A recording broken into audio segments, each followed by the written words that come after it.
Hi everyone, this is Steve and coming to you from Harmony Works again, and I want to bring up a topic of hard culture versus soft culture. You may have never heard those terms before, but I just want to describe the two.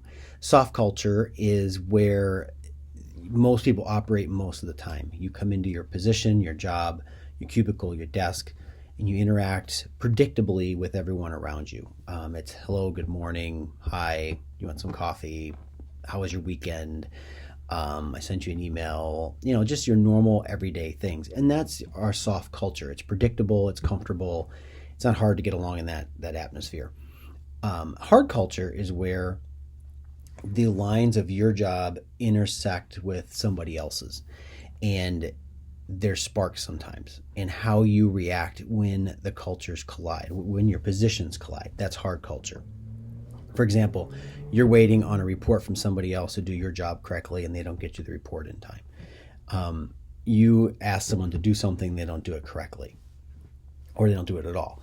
All those types of things are hard culture, and that's where the two people intersect and they have to communicate, facilitate conflict, and do all that correctly.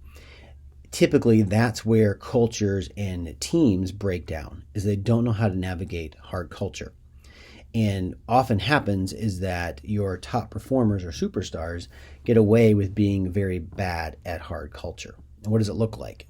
Example would be, we'll use the name Mike. Mike's really good at sales, always hits his numbers, but he's a jerk to everybody else. Well, we'll keep Mike because he hits the numbers. You just got to put up with it. Mike might be good at position, but bad with people. And that's where, in that scenario, if Mike isn't brought into fictional Mike, isn't brought into the culture and held accountable, his performance will continue and the revenue may continue, but underneath it, there's an erosion of trust and respect, and the team suffers. And there's other costs associated with that may not make the revenue numbers be as great as they are.